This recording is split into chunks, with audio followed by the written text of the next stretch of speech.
Heavy rainfall and flooding continue for New South Wales and Queensland. However, there is an emerging risk for eastern Victoria and eastern Tasmania. The flooding risk in New South Wales and Queensland is still high, with several flood warnings issued across the east coast. Currently, a large band of severe weather stretches from Brisbane to Hobart, with 10 million Australians under threat of heavy rainfall. The coastal trough in Queensland and New South Wales is finally on the move, with a coastal low forming south of Sydney, providing two short-term focuses, one in northeast New South Wales, southeast Queensland, the other along the south coast of New South Wales. Falls broadly of 50 to 100 millimetres are possible, with 150 to 200 millimetres possible in the focus areas. To the relief of many, this stubborn weather system finally clears Queensland and New South Wales on Wednesday, leaving them relatively weather-free. The coastal low moves into eastern Bass Strait on Wednesday, shifting our focus to the south. Unfortunately, very heavy rainfall was forecast for exposed and elevated areas of the eastern Bass Strait and eastern Tasmania. 80 to 120 mils is possible, with up to 200 millimetres on higher terrain. Warnings are current for heavy rainfall and damaging winds, with hazardous surf and additional risk for Tasmania. This will quickly move off into the Tasman Sea later on Thursday. As the risk is so widespread, it's important to know your weather, know your risk. Keep up to date with the latest forecasts and warnings and listen to advice from emergency services. Good evening. Our state's flood disaster has a new danger zone tonight. In the coming hours, the low pressure system will hit hard, bringing heavy rain, flooding and damaging winds to our south coast. Across the state, more than 18,000 people have been evacuated. 15,000 more are at risk. One of the scores of rescues carried out today on the Hawkesbury River, a young family tossed into the floodwaters when a rescue boat overturned. Damien Ryan begins our coverage. A family rescued not once but twice, soaking wet, a couple and their two children clearly in shock after being pulled from the flood-ravaged Hawkesbury River. The boat, which was evacuating them to safer ground, upside down and barely afloat. This flood emergency has so far been fatality-free, but this was the closest of calls. We're in a boat in the Colo River, 2 SES members on board. The boat has capsized, members crashed. Have been recovered from the water and they're being returned to Sackville. That Mayday message sent other crews scrambling to help. Eventually, the family made it across the river, delivered to a staging point at the Sackville ferry crossing. The children were carried to shore. The parents helped out, with the paramedic ready to greet them with thermal blankets, making sure they're okay. The 3 crew members, dripping wet, were also checked over. The whole event since Thursday has brought a lot of relief that there has been no fatalities. And, you know, in circumstances like this, it's an incredibly bad weather event. The day began with a mission to evacuate 200 residents from around the Colo and Hawkesbury rivers. Communities from Upper Colo to Lower Portland and Sackville. And this was the crew of the ill-fated mission as they set off. They were joined by a large flotilla, from surf lifesavers in rubber dinghies to fully kitted out rescue vessels. They trawled the swollen banks looking for residents. Hello, is anybody home? The official order was to leave, but many were willing to wait it out inside their homes. But there were some who took up the offer, a dozen or so. Candice, her daughter Amity and dog Ollie evacuated without a problem and happy to be out of the danger zone. She panicked a bit, so I thought I'd just get her out of here. Good on you. It's safer for the kids. Just grab what you can, eh?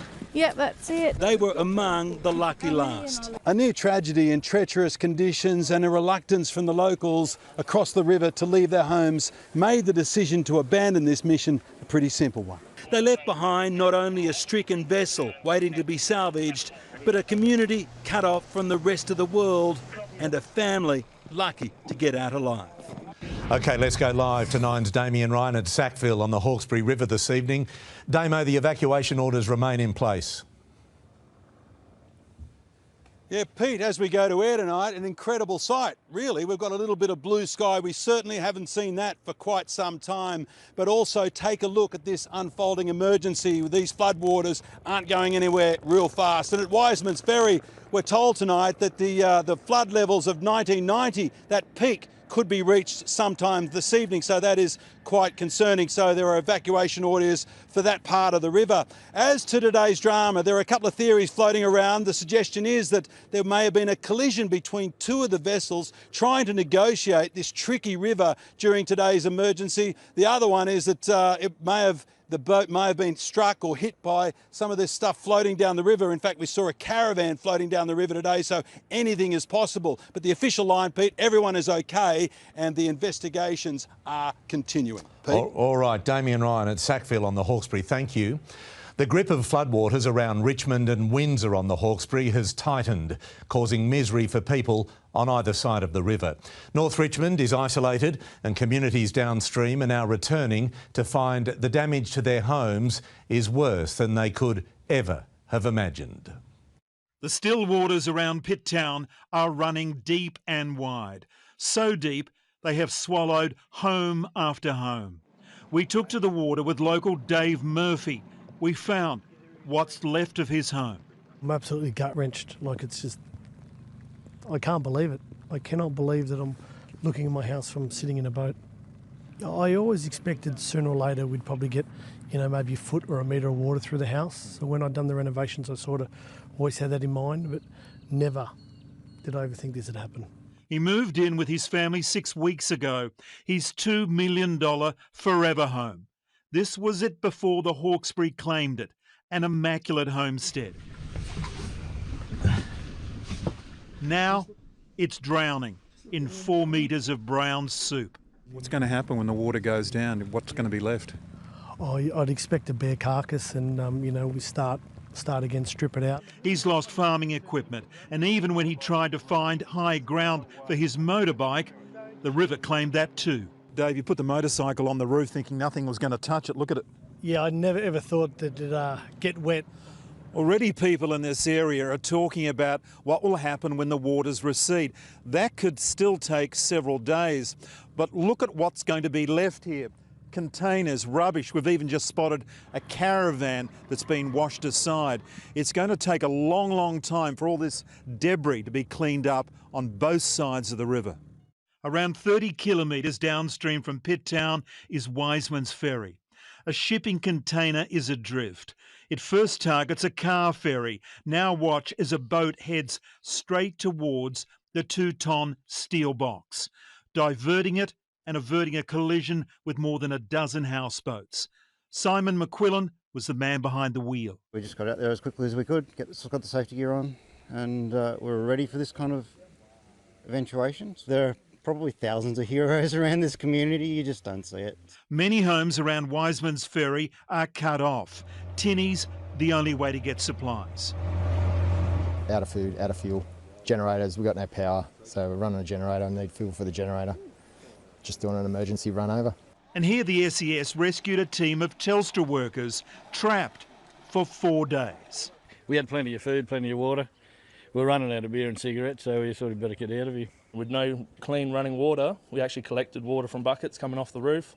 On the west side of the Hawkesbury lies North Richmond. It's cut off by floodwaters on one side and on the other, a landslide on the Bells line of road. Choppers came to the rescue of 2 pregnant women in North Richmond, taking them for the short trip to the RAAF base. Just a little bit nerve-wracking knowing that it could happen any day now. Going back into North Richmond, the fire and rescue team relieving a crew that had been trapped. Yeah, it'd be good to get home and get out of the wet for a little while. The supermarkets in North Richmond are stripped bare. For most, the only way to get essentials is by boat. 100 years ago, this is how locals moved their crops to market. Now, the Hawkesbury Highway is back, moving medical and pharmacy supplies. It's just like the ferries at Manly made. It's wet, uncomfortable, and not without its dangers. But everywhere you look, Hawkesbury people are tackling the floods with a smile. They know the real work, cleaning up, lies ahead.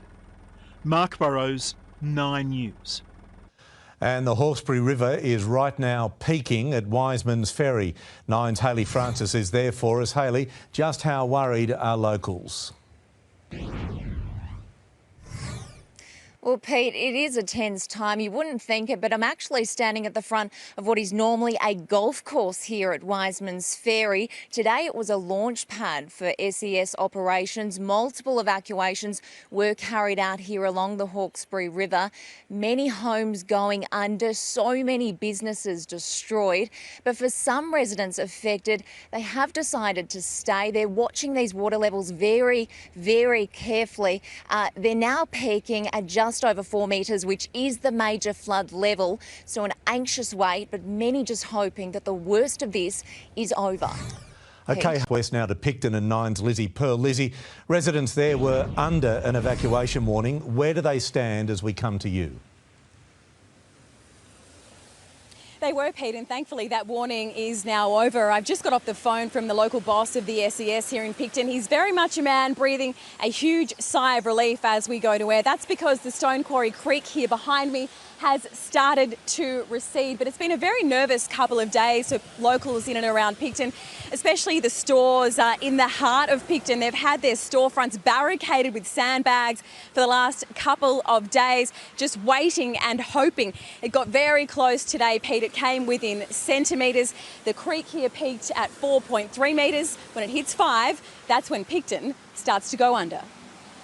Just a few days ago, Picton thought it may have dodged the worst of this week, but earlier today, the SES began advising those in the town's CBD to prepare for evacuation, with the marching brown swirl of the Stone Quarry Creek rising at pace, although the floodwaters appeared to ease this afternoon. We got a bit close and we're a bit worried, so I had to rush home from work early. North of Picton at Warumbi, Doug Radsma and wife May are already cut off. Precious supplies of food and toiletries manhandled to them across the stream by the town's mayor. Maggi noodles, baked beans, tomato sauce, nice, got the Weet-Bix. Thanks, SES. Further down the south coast, conditions are worsening. At Womban, west of Moruya, one farmer was moving his cattle to higher ground. This is our 4th flood in just over 12 months, so we're getting used to it after 3 years of drought. While back in town, locals anxiously kept an eye on the rising Moruya River. At Bega, flooding has begun washing across paddocks and roads, and in the towns of Merimbula and Pambula, water is rising through drains, tourist sites cut off, a boiling surf offshore, the conditions bad enough to force a pelican to seek shelter in a shopfront. And inland at Wyndham, scaffolding being used to refurbish a bridge in 1896 was washed away by the rising Matagana Creek. Oh my fucking God! With the threat of 2 weather fronts colliding to possibly form an east coast low, the focus of emergency teams is firmly now on that region. That rain band is currently moving across the state, and a low pressure system will be tracking to the south coast. South coast of New South Wales is also an area of concern with heavy rainfall expected today, and we will be watching that as well. But my strongest message to everybody is please just listen to the advice. Lizzie Pearl, 9 News. The men and women who are always there, firefighters, SES, police, marine rescuers and paramedics. They peel away from their usual jobs to help people in trouble and their animals. In the fast-moving floodwater at McGrath's Hill, this was the last thing you'd expect to see. Uki the emu swimming furiously against the brown torrent. When attempts to coax the bird to safety failed,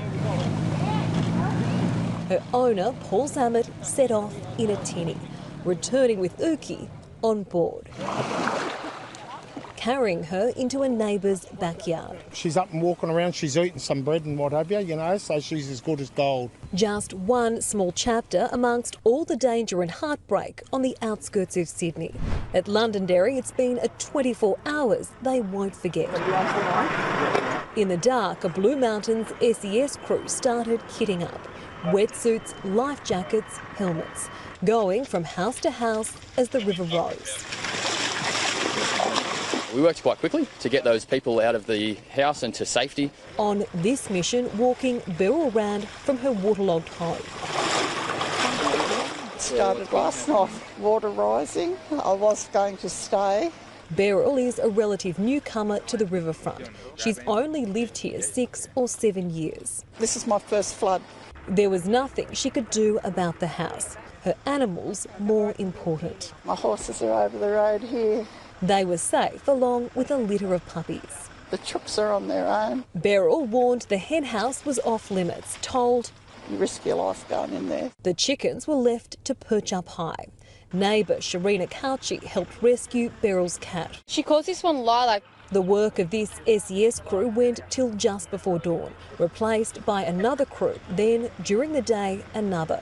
The dedication of volunteers who train and sacrifice their time to help others. When you see how much water is flowing through this suburb, it's hard to imagine that this is usually just a small creek. Today, it's more like a lake, and residents are hopeful the water will recede as quickly as it came up. Back at McGrath's Hill, Jacob Horn's house is still half submerged.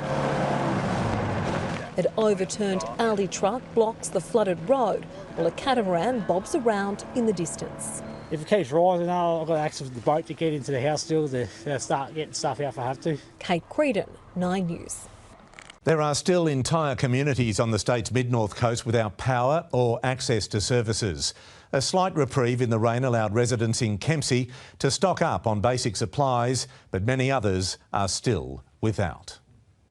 A car trip and 2 boat rides, a long and torturous journey for this worried mum, desperate to get her 2-year-old daughter to hospital. She just ingested something that she shouldn't have, and we're just going to hospital for precautionary measures. It's the only way out for flooded Crescent Head residents. Communities have been cut off for days. She wanted to get her child to hospital and make sure that the child was fine. It's day 5 of a flood emergency. With roads still closed, cranes were called in to get supplies to homes. Crates of milk lifted up and over the Kempsey bypass. Hay loaded onto boats for desperate animals trapped by floods. In the Kempsey CBD, queues formed quickly at the local supermarket, many taking advantage of more favourable weather overnight, with the banks of the Macleay River managing to hold. There's slim pickings in there, no bread, no tomatoes, no nothing. Over the bridge in Smithtown, the damp set in. We're in a really low-lying area of Smithtown too, so it takes a long time for the water to go away from here. Isolated since Friday, today a reprieve. The water finally low enough for residents to travel into town. The river became our backyard, but yeah, it is only water. The Smithtown General Store is helping to put some food on the table. SES dropped some bread off last night, which is nearly gone. Further west of Kempsey, there's still communities that are completely out of reach. They've been without power for more than 48 hours, and it could be days before emergency crews can reach them. For all, the next 12 hours are crucial. Very, very grateful that they're still open, providing for our small community. Grace Fitzgibbon, 9 News. There's been a bright moment on the mid-north coast with the couple whose home was pulled into the Manning River, reunited days after the disaster trapped them in separate towns. 9 News was there as they took their first look at what was left of the property near Taree.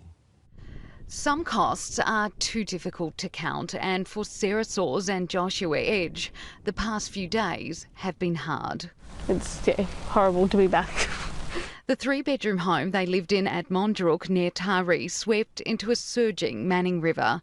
At the site, it's hard to believe a house was ever here. Can't even go back and salvage anything and fix the house up, like the whole lot's just gone. The couple was due to be married last Saturday, their big day cancelled, their pet dog Lily lost with the house. Almost everything they own is gone, but as roads reopen, for now just seeing each other is enough. It was a lot easier to sleep last night with Sarah by my side. Yeah, and have each other, just to comfort each other. Across the river, Taree is no longer cut off, but it's still locked in a soggy siege. Yeah, I've got 4 units downstairs which are totally demolished. They had a metre high water.